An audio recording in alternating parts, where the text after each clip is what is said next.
Sí. Buenas tardes, estimados participantes. Sean bienvenidos a una nueva sesión del Diplomado de Derecho Civil. En esta tarde nos acompaña la doctora Sofía Vegaso Neira, quien es investigadora del Observatorio Inmobiliario y Mercantil de la Pontificia Universidad Católica del Perú, con estudios de Derecho Civil Patrimonial, así como de Arbitraje y Mediación en la Università degli Studi di Genova. Asimismo, cuenta con estudios en la Maestría de Investigación Jurídica en la Escuela de Posgrado de la PUC. Se ha desempeñado como adjunta de docencia en los cursos de Instituciones de Derecho Privado 1, Instituciones del Derecho Privado 2, Reales, Contratos, Personas Jurídicas y Clínica del Patrimonio Cultural, y como asistente de cátedra en el curso de Acto Jurídico. Ahora, Instituciones del Derecho Privado 2, Obligaciones, Contratos y Procesal Civil en la PUC. Se especializa en Derecho Civil, Derecho Procesal y Arbitraje. Estimada doctora, le cedemos el uso de la palabra. Muchas gracias, Isabel. Bueno, ante todo, muchas gracias a la invitación a Be Lawyer. Ya creo que es la segunda vez que estoy con ustedes y siempre es un placer participar en sus eventos. El día de hoy voy a comentar sobre, bueno, y también muy buenas noches a todos y todas, los participantes, los y las participantes. A ver, voy a compartir, voy a proyectar acá. Listo. El día de hoy voy a comentar sobre los derechos reales de usufructo, uso y habitación, que en principio podrían parecer derechos bastante fáciles de entender, porque claro, lo primero que se nos viene a la mente cuando estamos frente al derecho de usufructo es, bueno, es un derecho que nos permite usar y disfrutar del bien. Cuando estamos frente al derecho de uso, nos permite usar el bien y habitación, puedes utilizarlo como morada, ¿no? Sin embargo, existen complejidades en cuanto a lo que contempla cada uno de estos derechos. Entonces vamos a interiorizar un poco respecto de cada uno de ellos en el tiempo que tenemos el día de hoy. También he traído dos casos bastante interesantes sobre dos pronunciamientos del Tribunal Registral para poder analizarlo con ustedes. Entonces, el derecho de usufructo. En principio, una de las características que ustedes deben de saber es que el derecho de usufructo va a recaer sobre bienes no consumibles. ¿Ok? En principio es, primera característica, recae sobre bienes no consumibles. ¿Qué es un bien no consumible que no va a dejar de existir en su primer uso? Yo les he traído acá algunas diferencias de los bienes a fin de poder tener mucho más exacto el concepto de bien no consumible, ¿no? Por ejemplo, la diferencia entre bienes muebles e inmuebles. Los bienes muebles, pues, va a haber un desplazamiento del lugar de un lado a otro. Los inmuebles no se pueden desplegar. Ahora, hay objetos que son bienes inmuebles que sí se pueden desplegar, pero que igual son considerados como bienes inmuebles conforme a nuestro Código Civil. Ahora bien, consumibles y no consumibles. Como bien les había señalado, los bienes consumibles son aquellos que van a extinguirse en su primer uso, a diferencia de los no consumibles que no se van a extinguir en su primer uso. Un ejemplo de consumible podría ser una fresa. Cuando yo tengo una fresa, me la como y se extinguió. También puede ser el dinero. No el dinero tomado desde el punto de vista del material con el cual está hecho, porque eso va a perdurar claramente, sino respecto del valor. Yo en este momento, digamos, tengo 5 soles, voy a un supermercado, compro un cereal y ya no tengo los 5 soles. Entonces el bien se consumió en relación al valor del bien. Y no consumibles son aquellos bienes que no se van a extinguir respecto al primer uso, ¿no? Como por ejemplo, una casa, un carro. En el caso del carro, es un bien que va a ir depreciándose en el tiempo, pero es normal que suceda ello, es con el uso cotidiano se va a ir depreciando. Y de todas formas ingresa en este ámbito de lo no consumible, porque con su primer uso no se extingue. Entonces, sigamos. La diferencia entre un bien fungible e infungible. Un bien fungible implica que puede ser capaz de ser intercambiado. En cambio, el infungible no puede ser intercambiado. Un ejemplo de bien fungible puede ser un lapicero.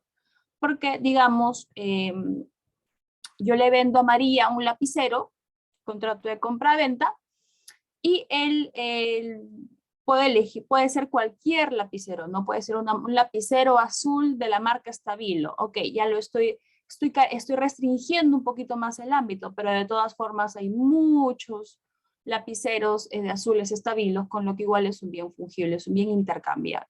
Infungibles son los no intercambiables, ¿no? Como por ejemplo, yo le vendo a Rosa, le vendo el cuadro de un famoso pintor. Entonces, eso es un bien infungible, no es intercambiable, porque a lo que le importa a Rosa es adquirir la pintura que proviene de un destacado pintor, de un renombrado pintor. Entonces, no es un bien sustituible, ¿ok? A eso se refiere con fungibilidad o infungibilidad. Ciertos e inciertos. Un bien es cierto, y eso tiene que estar directamente relacionado con el elemento objeto del negocio jurídico. Uno de los requisitos del objeto es que sea determinado o determinable.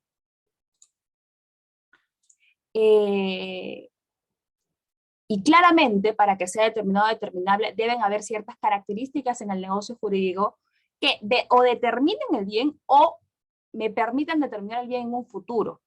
¿Ok? Ahora, ¿qué sucede con los bienes? Y justamente en esa misma línea, los bienes ciertos, pues son aquellos completamente identificados en el negocio jurídico. Completamente identificados. A diferencia de los inciertos. Los inciertos también son bienes que pueden ser objeto del negocio jurídico. Se aplica la determinación, pero se ha determinado la especie, ¿no? Que por ejemplo podría ser un caballo, especie un caballo, y la cantidad. Tú me debes de un contrato de compra-venta de un caballo o de 2 caballos. Especie, caballo, cantidad, 2 o 1. Mínimamente tiene que haber especie y cantidad. A eso nos referimos con bienes inciertos, porque además de eso va a haber una elección respecto del bien. Y eso ya está mucho más ligado al ámbito de obligaciones, que también lo pueden revisar en el Código Civil, ¿no? Que la elección, hay una calidad alta, una calidad media, una calidad baja y todo ello en relación a la elección del bien, sobre bienes inciertos. Bienes corporales e incorporales. Bienes corporales, pues aquellos que se pueden palpar, e incorporales aquellos que no, como por ejemplo podría ser una marca, ¿no? Una marca no, yo no la puedo palpar, pero igual tiene un valor económico. Es un bien incorporal.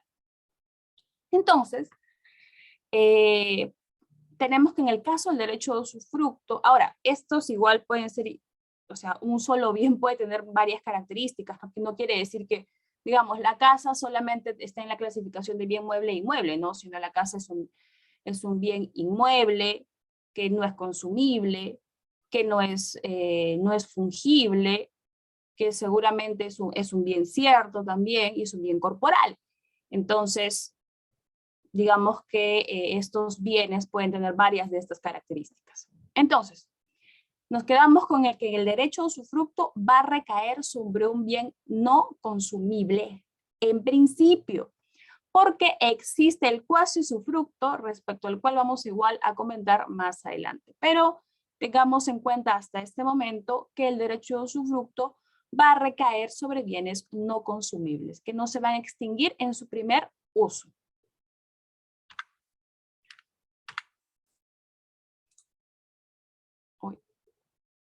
Ahora sí, okay. Entonces he traído también algunas características importantes, aspectos importantes sobre este derecho. Como bien les habían comentado, sobre bien no consumible, salvo el cuasi usufructo. ¿Qué implica el cuasi usufructo? Que se va a devolver en la misma especie y cantidad. No voy a todavía ahondar en eso porque hay un artículo en nuestro Código Civil en relación al usufructo que el título señala que es un cuasi usufructo, pero en realidad vamos a ver que no es un cuasi usufructo. Entonces, es un derecho temporal. El derecho de usufructo es un derecho temporal. Y algunos lo diferencian por ello del derecho de propiedad, ¿no? Porque se considera que el derecho de propiedad es un derecho perpetuo, a diferencia del derecho de usufructo, que es temporal, porque tiene un plazo ya establecido en nuestro código, que son 99 años, en el caso del Estado, cuando otorga el Estado el derecho de usufructo a aquellas personas naturales o jurídicas, pues que han invertido dinero en la renovación de alguna propiedad del Estado, monumento, por ejemplo, entonces el Estado puede darle usufructo respecto de justamente ello por el plazo máximo de 99 años. En el caso de una persona jurídica, máximo 30 años, y en el caso de la persona natural, pues puede ser vitalicio hasta que la persona fallezca. Igual estamos frente a un plazo, porque es un hecho futuro, y cierto, porque igual va a morir la persona, entonces por eso igual estamos en el ámbito del derecho temporal. Y como les señalaba, siempre diferencian el usufructo en relación a la propiedad bueno, aparte de él, que son muy distintos en relación a los atributos que conllevan, por ese término de derecho perpetuo de la propiedad, lo cual no es cierto, porque no necesariamente el derecho de propiedad es perpetuo. Y un claro ejemplo de ello lo tenemos en la reversión de donación, que es una figura poco conocida y que cuando a veces yo tengo oportunidad de comentar sobre ello, lo hago, siendo este un espacio para ello, me lo voy a permitir hacer. La reversión, a ver, cuando uno dona, cuando estamos frente al contrato de donación, ¿okay? Cuando estamos frente al contrato de donación hay una transferencia de propiedad. Pero este contrato de donación puede tener un pacto de reversión, cuyo contenido puede ser cualquiera, podría ser una condición resolutoria, podría ser un plazo, podría ser un cargo, y estando en el ámbito de las modalidades del negocio jurídico. Entonces, si se activa lo establecido en el pacto de reversión, automáticamente el bien regresa de la esfera jurídica patrimonial del donatario al donante. Esta es una figura dentro de lo que implica el derecho, es un derecho de propiedad temporal, porque si es que se llega a cumplir con con lo que está en el pacto, pues el bien va a regresar al anterior propietario, que es el donador. Y como le señalaba, podría ser una condición, que es un hecho futuro e incierto, no se sabe si pasará, pero también podría ser un plazo, que es un hecho futuro, pero cierto. También un cargo, también podría ser un cargo que se da sobre todo en los actos de liberalidad. Entonces, bajo esta figura cabría que también no consideremos que la propiedad tiene esta característica de perpetua, porque no es así. Podríamos esta también calza dentro con la concepción de derecho temporal, porque sobre todo, la reversión de donación, si bien es cierto, nuestro país se ha regulado de forma muy libre, sumamente libre, esto es que en base a la autonomía de las partes podrían acordar cualquier contenido respecto al pacto. En otros países se ha determinado que la naturaleza jurídica de ello es, mejor dicho, la ratio legis de la reversión de donación siempre se va a dar para darle un beneficio al donatario. ¿En qué sentido? Por ejemplo, en Francia se otorga la propiedad, o sea, en base al contrato de donación al donatario, y cuando el donatario fallezca o sus descendientes fallezcan, el bien, solo en ese caso, el bien va a regresar a cabeza del donador. Entonces, ¿cuál es la ratio legis de por medio que está ahí? Pues darle una morada, darle una casa al donatario, a fin de que pueda vivir todo el tiempo necesario para después, una vez que haya fallecido, el bien regresa a cabeza o a patrimonio del donante. Entonces, tengamos en cuenta un poco ese precedente. ¿Ok? Entonces, tomando en consideración eso, que me fui un poquito, pero creo que era importante que conozcan eso. Si bien es cierto, el derecho de usufructo es un derecho temporal, igual considerar que no necesariamente la propiedad va a ser un derecho perpetuo, sino que también podría ser un derecho temporal. Ahora bien, el derecho de usufructo es un derecho real. ¿Por qué es un derecho real? Pues porque contiene todas las características que conllevan que sea un derecho real. Hay tipicidad de por medio, porque hay una identificación de la figura de la institución del derecho de usufructo en nuestro Código Civil en el libro 5 de Derechos Reales. Aparte, tomando en consideración, los derechos reales son números clausus. Hay un tema de causalismo de por medio, hay publicidad, los derechos reales conllevan la publicidad, bien sean que tengan que apoyarse de registros, o bien sea que lo hagan con la característica de la posesión. Hay oponibilidad de por medio también, es un requisito adicional que identifica un derecho real. Hay un tema de inmediatez, que es un vínculo con el objeto. Sí, y claro, en el derecho a usufructo por sobre todo, porque hay un vínculo siempre con el bien, porque al final va a usar y disfrutar el bien. Entonces, en doctrina se le llama a esta persona que va a utilizar el bien, se le tiene el nombre de usufructuario o usufructuaria, ¿no? Y a la persona al propietario que otorga el derecho de usufructo, se tiene el nombre de usufructuante. Entonces, continuamos. Hay un tema de inmediatez, reitero, hay un vínculo con el objeto, es un derecho real, aparte también hay inherencia, se puede perseguir al bien, se puede perseguir el derecho de usufructo. Continuamos, permite el uso y el disfrute, no la disposición, ¿no?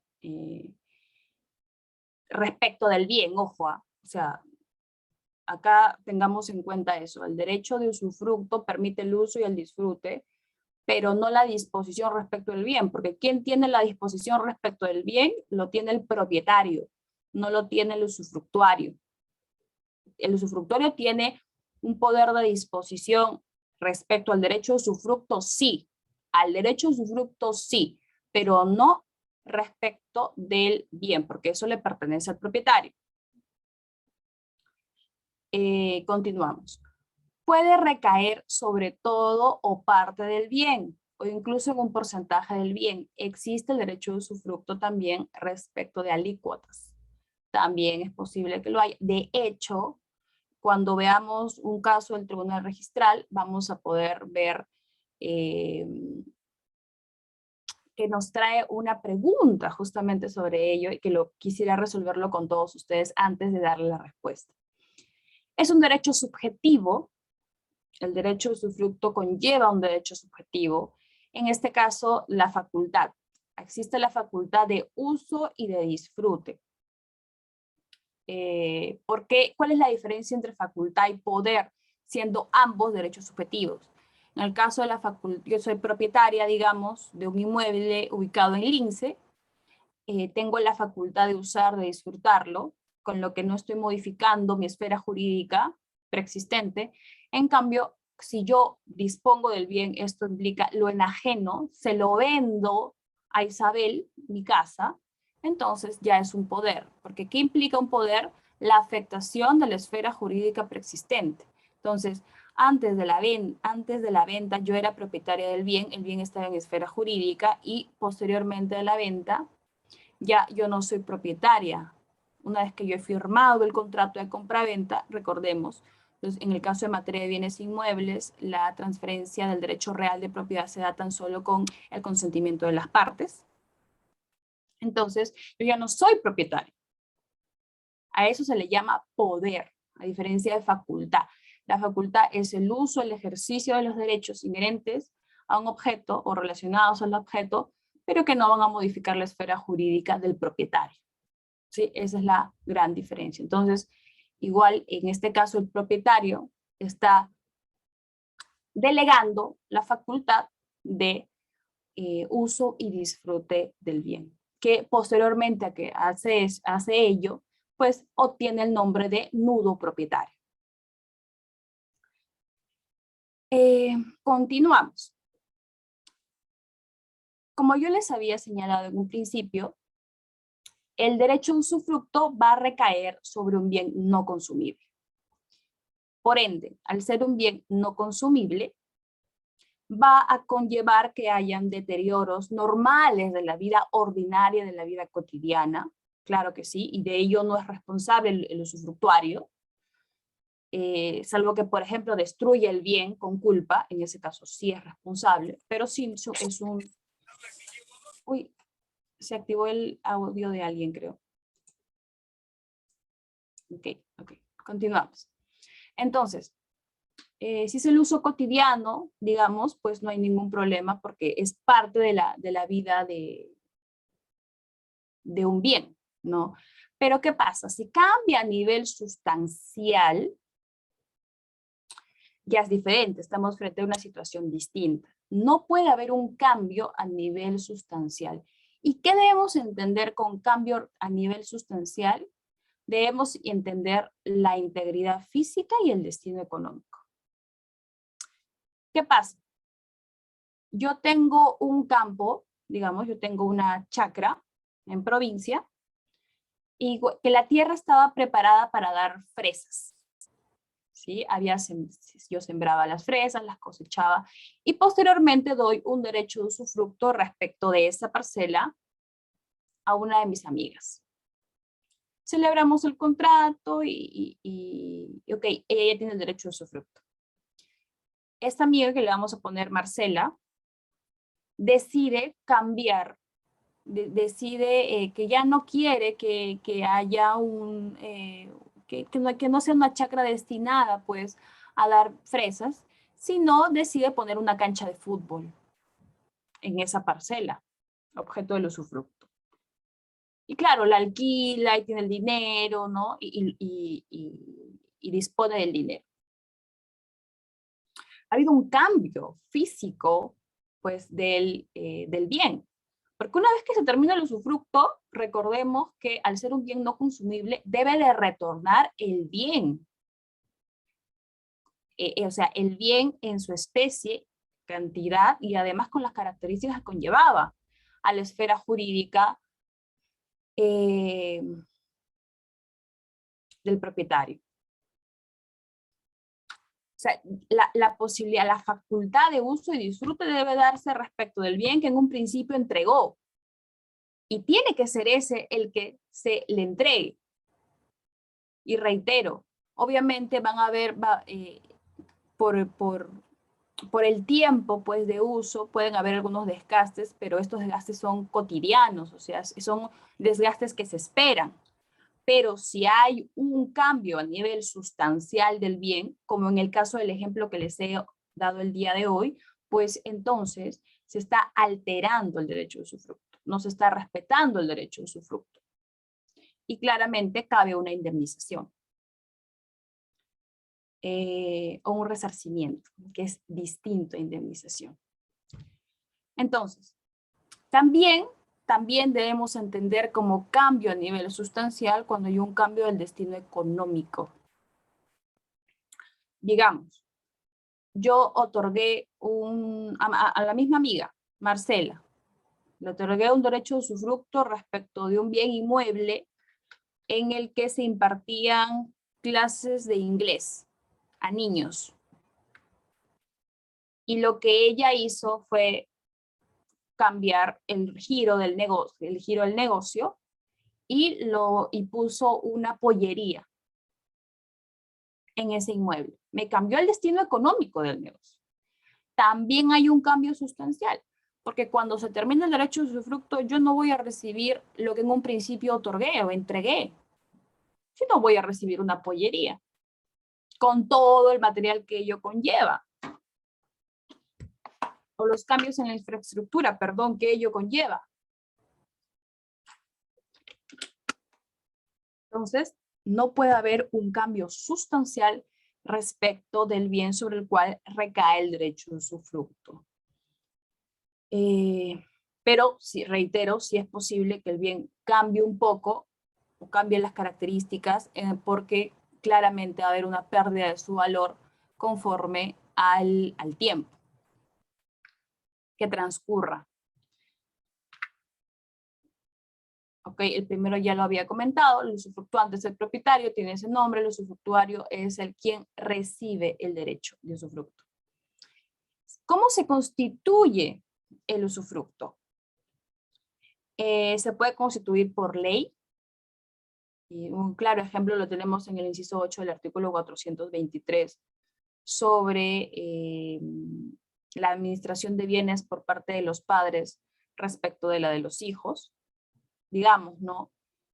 Pepito recibe una donación. Entonces, quien va a usarlo y disfrutarlo van a ser los padres. Y en tanto él sea mayor de edad, Pepito sea mayor de edad, y ya pueda por sí solo, pues, ser propietario completo, ¿no? Entonces, también hay ciertos casos en los cuales la ley misma otorga el derecho a usufructo. Otro caso en el cual se constituye el derecho a usufructo es el contrato. El típico caso es el contrato, un negocio jurídico de tipo bilateral. Y el acto jurídico unilateral también lo contempla nuestro Código Civil, lo cual es bastante discutido en doctrina. ¿Cómo se debe interpretar el acto jurídico unilateral? ¿Por qué? ¿Qué implica el acto jurídico unilateral? Que se va a constituir tan solo con la voluntad del propietario, a diferencia del contrato, que es un acto jurídico bilateral, en el cual se necesita un acuerdo de voluntades para que recién, pues, el contrato sea válido y tenga además los efectos del negocio jurídico. Entonces, el acto jurídico unilateral, al constituirse tan solo con la voluntad del propietario, la pregunta sería, tan solo con la manifestación de voluntad del propietario, ¿puedo yo modificar la esfera jurídica de otra persona? Claro, de otra persona, de otro individuo. Porque además recordemos que en la propia regulación del usufructo establece que, bueno, tiene que pagar los impuestos o los tributos, ya en general, dentro de tributos están los impuestos, las tasas, que conlleva el derecho de usufructo respecto del bien. Si yo le estoy cargando una deuda al usufructuario sin su permiso, estoy alterando su esfera jurídica sin su permiso. Entonces, ¿eso es posible? La respuesta es no. La respuesta es no. Debemos, y esto en doctrina ya se ha cimentado, ¿cómo es que debemos entender el acto jurídico unilateral? Y es de la siguiente manera. El propietario, en un contrato, digamos, en el contrato, va a enajenar el bien. Enajena el bien, digamos, en el mismo caso con la misma amiga a Marcela, Pedro enajena su casa a Marcela. Pero en ese mismo acto de compraventa, de enajenación del bien, se dispone que él va a ser usufructuario del bien hasta que fallezca. Un usufructo vitalicio. Esta misma persona, el propietario, con su manifestación de voluntad, pues ha posibilitado que él tenga el derecho a usufructo. Ya no es propietario porque ya ha enajenado el bien, en este caso el bien inmueble, pero sí tiene el derecho a usufructo para poder usar y disfrutar el bien hasta que fallezca. Ahora, claro, igual al ser la transferencia de bien inmueble un contrato, pues estamos frente a un acto jurídico bilateral, ¿no? Pero igual se le ha dado esta interpretación a esta palabra de acto jurídico unilateral respecto a la manifestación de voluntad del propietario. O sea que de esa forma podríamos estar calzando dentro de acto jurídico unilateral, porque caso contrario estaríamos yendo en contra, pues, o afectando la esfera jurídica de la contraparte sin su permiso, lo cual no se puede realizar. Y le estoy imponiendo cargas que no debo imponerle también. Y finalmente, según nuestro Código Civil vigente, también se puede constituir mediante testamento. Y esto es bastante interesante también, porque, digamos, yo, Sofía Vegaso, no tengo herederos forzosos, no tengo herederos forzosos, y en mi testamento otorgo un derecho de usufructo a María respecto de un bien inmueble de mi propiedad, ¿no? Fallezco yo, se abre el testamento y María tiene el derecho de usufructo por un tiempo. Depende mucho que yo haya establecido en mi testamento, y justamente vamos a ver un caso también en relación al testamento. Pero ¿qué pasa si yo tengo herederos forzosos? ¿Podría otorgarme ante testamento un derecho de usufructo? Seguramente están pensando en el libre tercio de disponibilidad. Ok, no me refiero al libre tercio de disponibilidad. Digamos, yo tengo una casa, es mi único patrimonio, y yo otorgo un derecho de usufructo respecto de toda mi casa a María, quien no es mi heredera forzosa. ¿Puedo hacer eso? La respuesta es sí.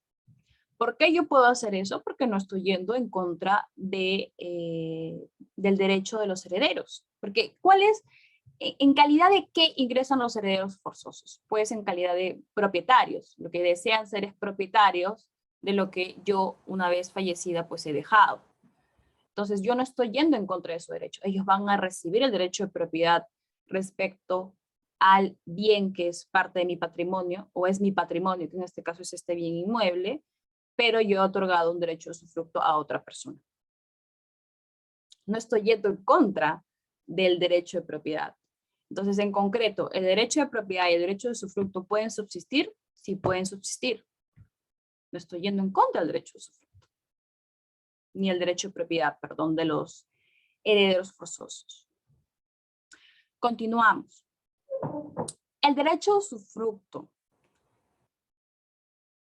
puede ser a título oneroso o a título gratuito.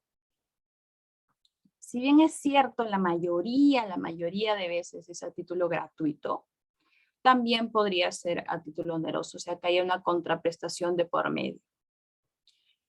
El derecho de usufructo puede ser transferido, puede ser grabado, salvo el legal, claramente salvo el legal, porque eso ya es, la ley lo que ha dispuesto es que sea la misma persona, ¿no? Que haga la labor de usufructuario. Entonces, no podría enajenarlo, por ejemplo, no podría ser objeto de transferencia ese derecho. Entonces, eso es lo que dice nuestro Código Civil, y es la razón, es ello, lo que está detrás de eso, la ratio leis. Entonces, puede ser transferido, puede ser grabado. El derecho de usufructo, más no el bien, porque el poder de disposición lo tiene el propietario o la propietaria. Pero respecto al derecho de usufructo, sí puede ser transferido, puede ser grabado. Y esto es una clara diferencia con el derecho de arrendamiento. Porque, y claro, se confunde bastante el contrato de arrendamiento con el contrato de usufructo. También se podría confundir. Porque yo en el derecho de usufructo estoy dando el uso y el disfrute, y en el derecho de arrendamiento también estoy dando un uso y disfrute. Pero en el caso del derecho de arrendamiento, el derecho de usufructo es un derecho de tipo real, a diferencia del derecho de arrendamiento, que es del tipo personal. Y veamos esta característica del derecho de usufructo. Puede ser objeto de transferencia o ser grabado. En el caso, ojo, puede ser transferido o ser grabado, salvo que el propietario haya denegado ese poder respecto al derecho de usufructo. Pero si no hay nada en el contrato, no hay ningún problema. A diferencia del contrato de arrendamiento.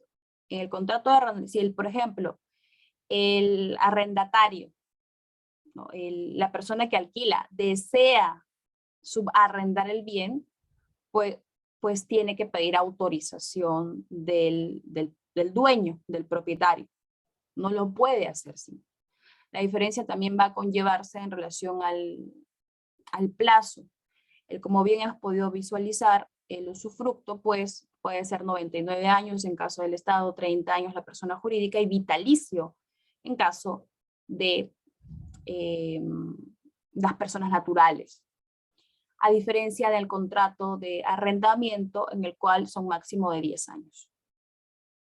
Si son 12 años, se entiende que el plazo se reduce igual a 10 años. Entonces, son distintos. Ahora bien, dice no transmisión mortis causa. Y me refiero a lo siguiente. ¿Qué pasa si el usufructuario fallece? ¿Se entiende que el derecho de usufructo va a transferirse a los herederos del usufructuario? La respuesta es no. No se transfiere a los herederos del usufructuario. Porque si no, inclusive podría ser, o sea, ya tiene una fuerza vitalicia y digamos se podría incluso extender demasiado ya el plazo. Demasiado el plazo. Ahora, una pregunta que también es importante es si el usufructo puede adquirirse mediante prescripción adquisitiva de dominio. Porque en un principio, como vimos, se puede adquirir mediante ley, disposición legal, contrato, acto jurídico unilateral o testamento. La siguiente pregunta es, ¿se puede adquirir el usufructo mediante prescripción adquisitiva de dominio? Porque el usufructo es un derecho real. En el segundo pleno casatorio civil, en el cual se comentó sobre la prescripción adquisitiva de dominio, en el párrafo 43, en el argumento 43, se estableció que también era posible adquirir el derecho de usufructo mediante prescripción adquisitiva de dominio. Claro, interpretando la normativa sobre prescripción adquisitiva de dominio en relación al usufructo, o con las características del usufructo, ¿no? Porque una de las características o requisitos, mejor dicho, para la prescripción adquisitiva de dominio es que haya una posesión pacífica continua y como propietario. Pacífica, continua, pública y como propietario. Entonces, claramente en el usufructo no hay propiedad, pero sí tendría que comportarse como usufructuario. Y los plazos también se podrían aplicar. Puede ser usufructo de buena fe, puede ser usufructo de mala fe. 5 años, 10 años. Si estamos en materia de bienes inmuebles. Entonces, lo que se dijo en el segundo pleno, en el párrafo, en el fundamento 43, es que sí era posible que se adquiera el usufructo mediante la prescripción adquisitiva de dominio. No está en la ratio de Chidendi del pleno casatorio, pero sí ha abierto la puerta a que sea posible adquirir el usufructo mediante prescripción adquisitiva de dominio, porque además nuestro Código Civil no lo prohíbe.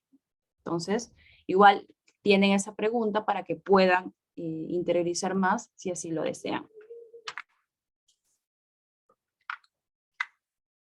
Pronunciamientos del Tribunal Registral. Les he traído 2 pronunciamientos bastante interesantes.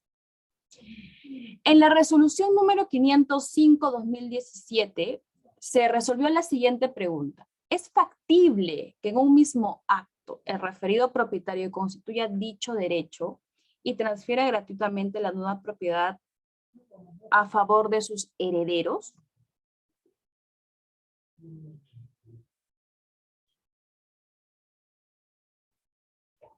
Y vamos a visualizar esta resolución. Ok, vamos a visualizar esta resolución. Voy a dejar de compartir un momento para ingresar a la resolución. A ver, un momentito, chicos, que voy a prender la luz. Un momento.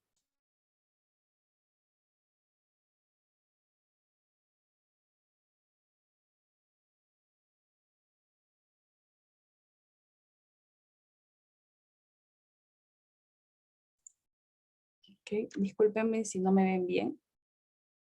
A ver. Les voy a compartir la resolución que les he comentado. Tribunal registral.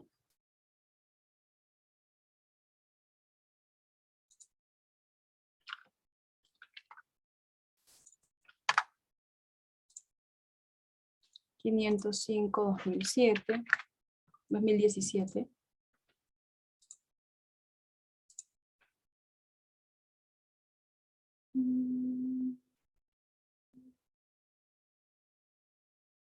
Acá tenemos. Esta es.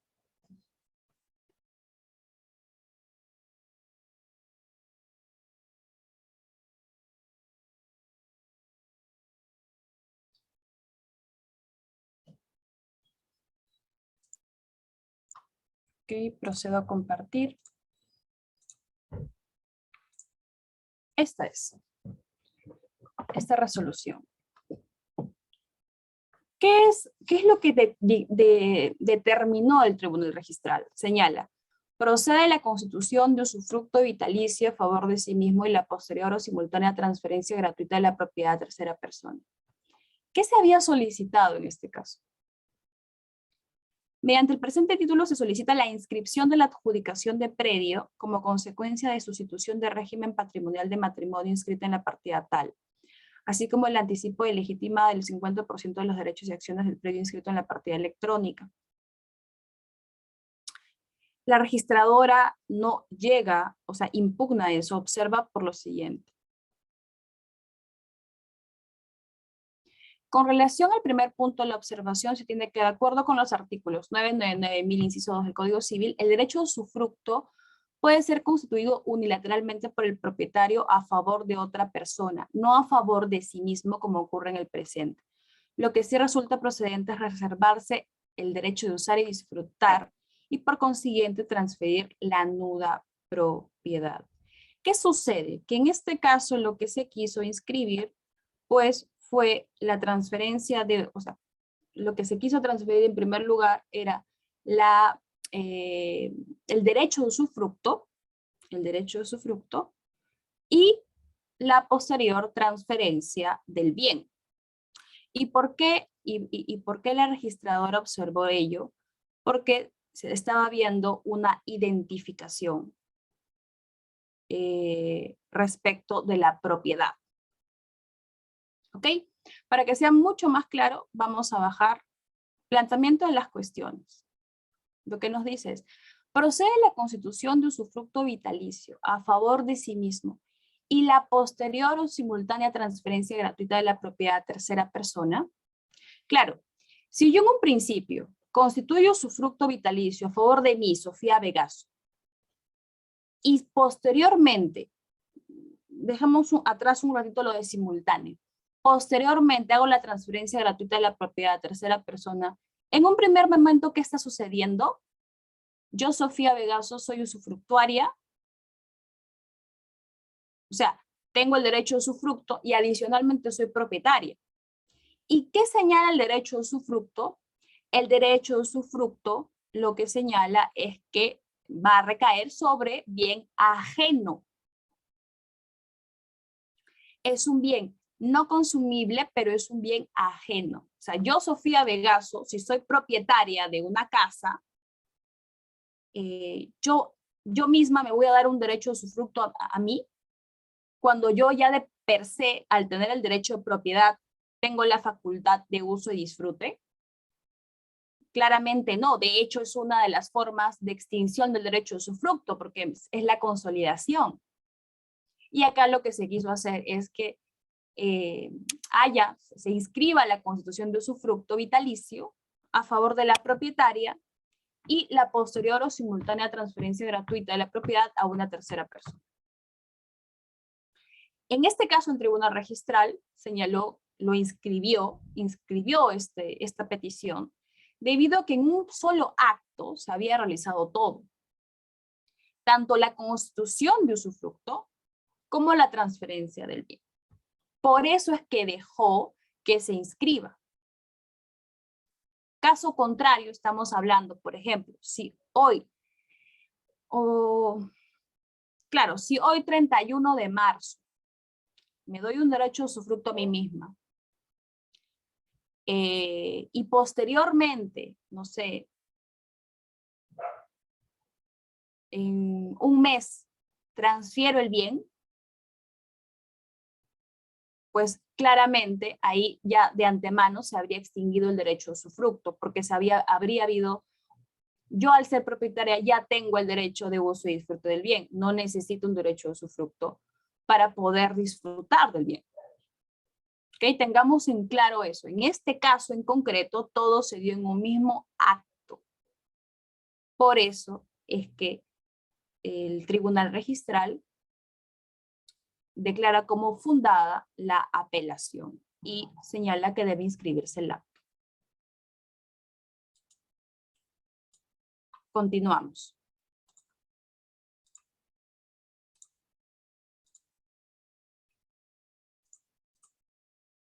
A ver.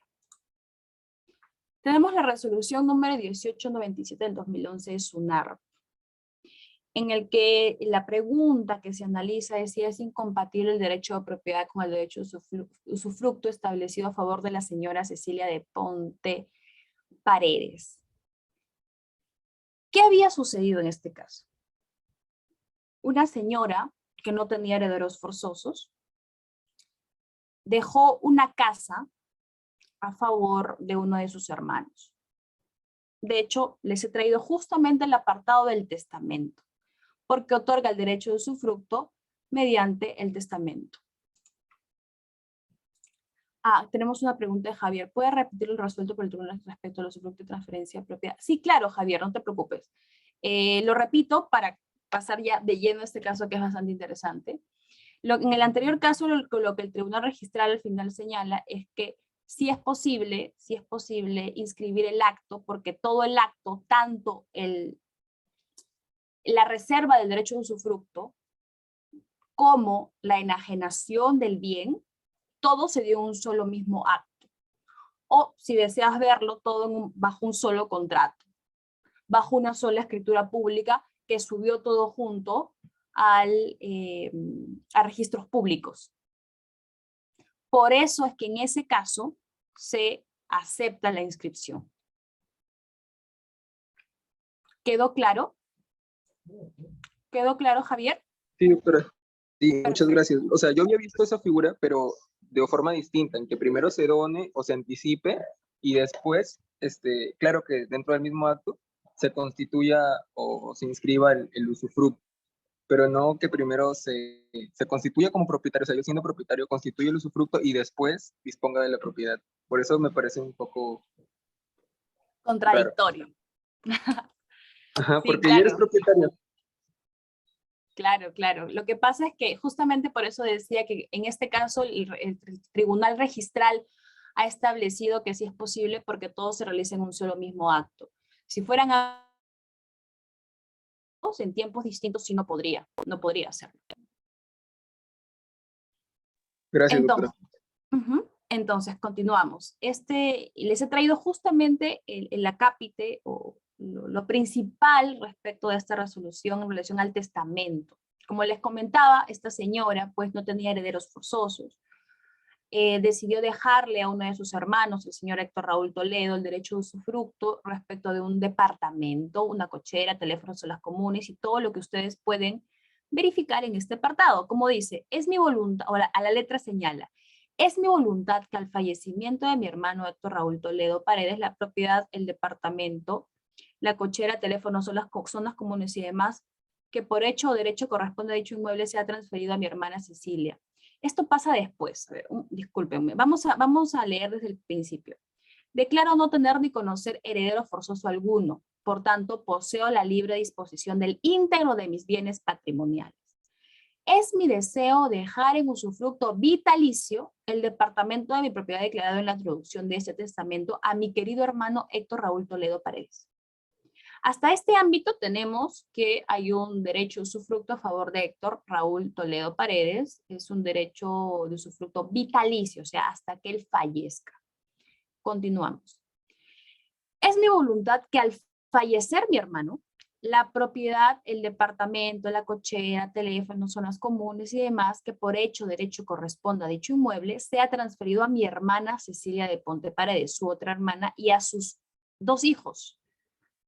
Cecilia Rodríguez de Ponte de Angelo y Ricardo Rodríguez da Ponte. Ya estamos hablando del derecho de propiedad, coma, con la única condición que mi hermana Cecilia goce del usufructo vitalicio en los mismos términos y condiciones señalado líneas arriba para con mi hermano Héctor Raúl. Sin perjuicio de ello, Cecilia, te dejo la amplia potestad para que vendas anticipadamente dichos bienes si lo tuvieses a bien. Entonces tenemos que, en este caso, se le otorgó un derecho a usufructo a su hermano, al señor Héctor Toledo. Adicionalmente, una vez fallecido Héctor Toledo, se transfería la propiedad a la señora Cecilia da Ponte, hermana de la fenecida, y a sus hijos. ¿Okay? O sea, tenemos, si son 2 hijos, tenemos 3 propietarios, tenemos copropiedad. Y además se le otorga un derecho de usufructo a la hermana, que era una de las propietarias. Entonces, ¿qué pasó en el caso? En este caso, el señor Héctor Raúl no falleció, sino renunció a su derecho de usufructo. Entonces, la registradora, al ver el pedido, porque en este caso ya la señora Cecilia de Ponte quería inscribir su derecho de usufructo, porque el derecho de usufructo es inscribible en el apartado de gravámenes. Y cuando quería inscribir, pues la registradora le dijo que no era posible, porque adicionalmente ella era propietaria del bien. Y no es posible que el propietario tenga a su vez un derecho de usufructo, porque el derecho de usufructo recae sobre un bien ajeno.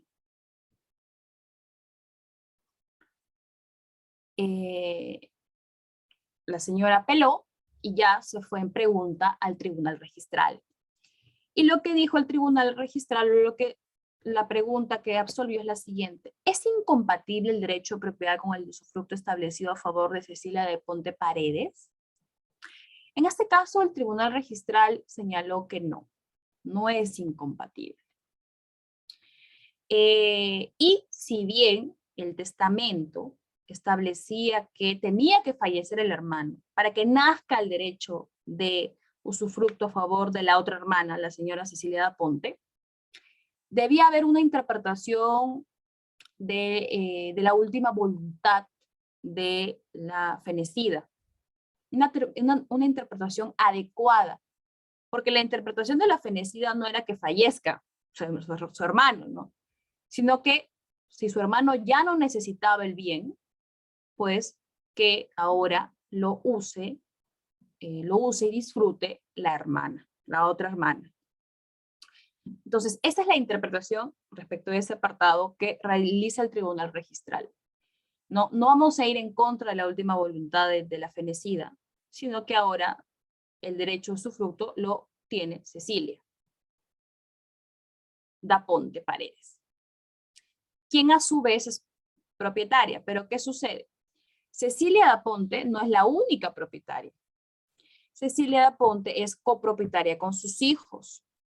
Ellos son copropietarios ¿de qué? De alícuotas.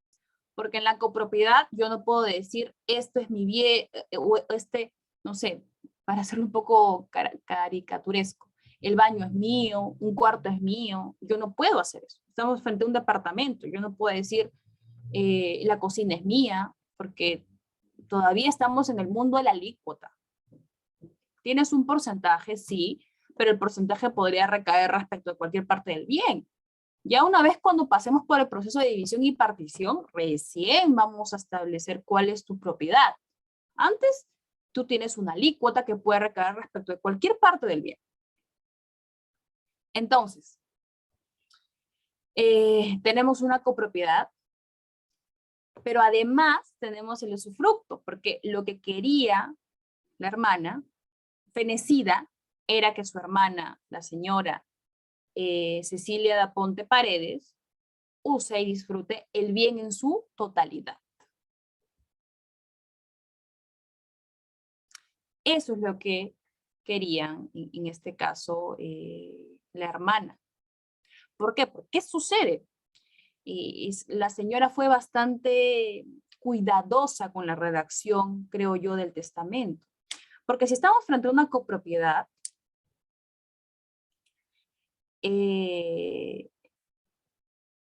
claro, las decisiones las van a tomar los copropietarios en su mayoría. Y de alguna manera podría afectar la tranquilidad de la señora en el momento de vivir en el inmueble. Entonces, claramente se dispuso que la persona que podía vivir en el inmueble y para que respecto a la cual no le realicen problema alguno, era su hermana.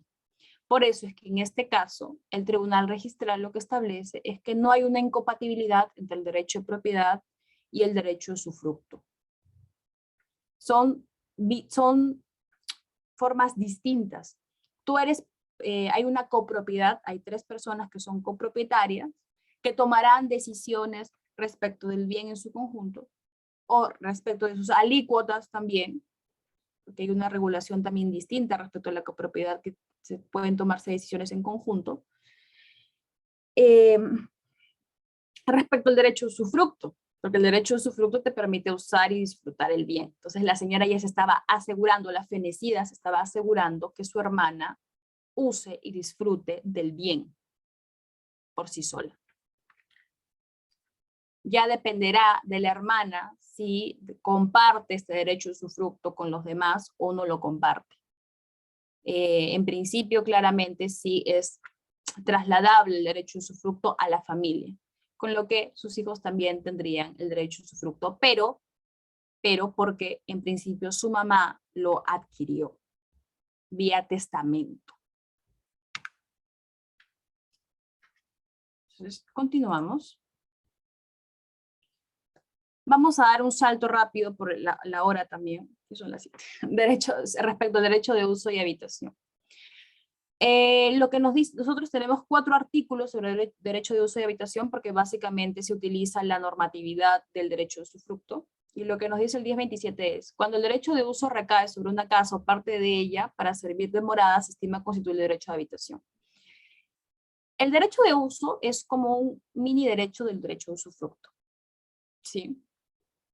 En realidad te permite usar el bien, pero solamente tiene ese alcance, solo lo puedes usar.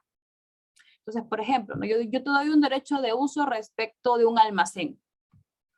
Yo puedo utilizarlo como la persona respecto de la cual recae el derecho de uso, pues puede usar eso como almacén. Y solo puede hacer eso. Solo puede hacer eso. Javier nos pregunta, ¿cuál es la diferencia con el usufructo? Mira lo que nos dice el 1029. Los derechos de uso y habitación no pueden ser materia de ningún acto jurídico salvo la consolidación. El derecho de usufructo se puede trasladar, se puede enajenar, se puede gravar, salvo el legal. El derecho de uso y habitación no. No es materia de ningún acto jurídico. Adicionalmente, el derecho de usufructo se puede dar a una persona jurídica, a una persona natural.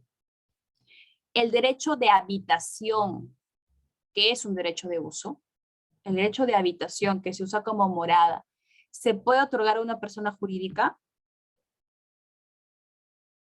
No. Porque se entiende que es para vivir ahí. Y claramente una persona jurídica o moral no puede vivir. No tiene la concepción de vivir en un hogar con su familia. No. Entonces solamente recae respecto a la persona natural. Por eso es que les puse esta pregunta acá. 1028. Los derechos de uso y habitación se extienden a la familia del usuario salvo disposición distinta. Hay una extensión del derecho de uso y habitación a la familia del usuario. Ahora bien, yo les había comentado sobre el derecho del cuasi usufructo y era por lo siguiente, que no he puesto acá el artículo pertinente, pero igual yo se los leo para que se vayan también con esa información. Artículo 1018. Y sería genial si tienen su código a la mano o el espija abierto. El usufructo de dinero solo da derecho a percibir la renta. ¿no? Y tenemos ahí el título gigante arriba, cuasi usufructo. ¿Qué es el cuasi usufructo? El cuasi usufructo tiene ciertas características del usufructo, pero no llega a ser totalmente un usufructo. El cuasi usufructo recae sobre bienes consumibles. El usufructo como tal recae sobre bienes no consumibles. ¿No? El derecho de usufructo recae sobre bienes no consumibles, o sea que no se van a extinguir en su primer uso. El cuasi usufructo recae sobre bienes consumibles. El dinero, por ejemplo. O por ejemplo, no sé, podría ser un kilo de zanahorias. Pero, ¿qué va a ser? ¿Por qué se le llama además cuasi usufructo? Si bien es cierto, recae sobre un bien no consumible, disculpen, consumible, que se va a extinguir en su primer uso, cabe la devolución. La devolución tiene que ser en la misma especie y cantidad que en un principio se otorgó. Así está establecido en doctrina. Tiene que ser lo mismo. Ahora, nosotros leyendo el 10.18, vuelvo a leerlo, el usufructo de dinero solo da derecho a percibir la renta. ¿Qué implica un usufructo de dinero? Ah, te doy el dinero. Pero, ¿va a poder usar el dinero? El dinero en principio, como les comentaba, es un bien consumible, ¿ok? Por lo que podría caber dentro de la concepción de cuasi usufructo. Pero yo voy a devolver ese dinero. Ejemplo, yo, Sofía Vegaso, le doy a Isabel 50 soles. ¿Ok? Le doy a Isabel 50 soles. Isabel, según el artículo 10.18, me va a hacer uso del dinero. Isabel no va a hacer uso del dinero. Isabel no va a hacer uso del dinero. Lo que Isabel tiene derecho es a percibir la renta. ¿Y qué debemos entender por renta? Interés. Debemos entender por renta el interés. Digamos,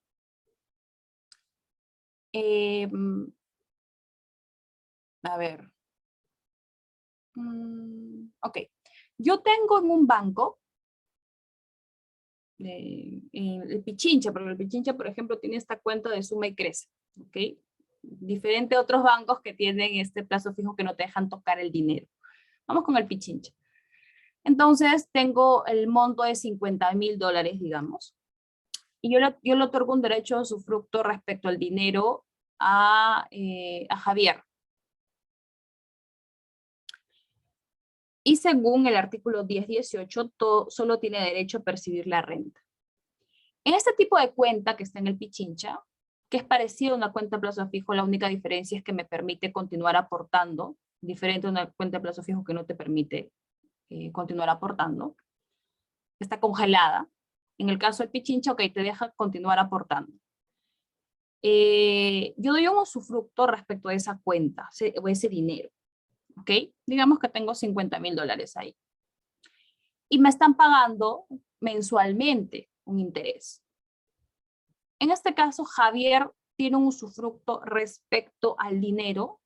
Conforme al 10.18, no. Conforme al capital, o sea, el capital, no. Pero sí tiene un derecho respecto a la renta, al interés que me está pagando el Banco Pichincha. Entonces, ¿cabe bajo el concepto de cuasi usufructo? No, porque no está haciendo uso del dinero, sino solo percibe la renta. Y claramente puede hacer lo que desee con la renta, con el interés en este caso. Entonces, tengamos mucho cuidado con lo establecido por el 1018 en relación al cuasi usufructo. No me quería ir sin igual comentarles sobre eso. Y bueno, nada, igual quedo atenta a preguntas o dudas que tengan, igual les dejo mi correo para cualquier consulta adicional que ustedes deseen realizar. Muchas gracias. Muchas gracias, estimada doctora, por su ponencia el día de hoy. Y bueno, aquí tenemos un par de preguntas. Quizá algún participante desea realizar su pregunta de manera oral. Puede levantar la mano para cederle el uso de la palabra. Bueno, una pregunta dice, ¿se puede otorgar el derecho de usufructo a más de una persona? Sí, sí se puede. No es solamente, no es un derecho personalísimo. Sí puedo otorgarlo a más de una persona. Muchas gracias. Y bueno, por último, dice, ¿es posible solicitar el derecho de usufructo sobre bienes estatales? Sí. De hecho, hay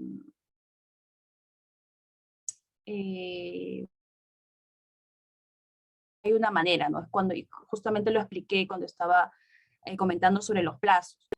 Digamos que el Estado tiene una propiedad que necesita, pues, de dinero para poder mejorarla o explotarla. Entonces puede percibir dinero o apoyo de entidades, sea personas naturales o personas jurídicas privadas.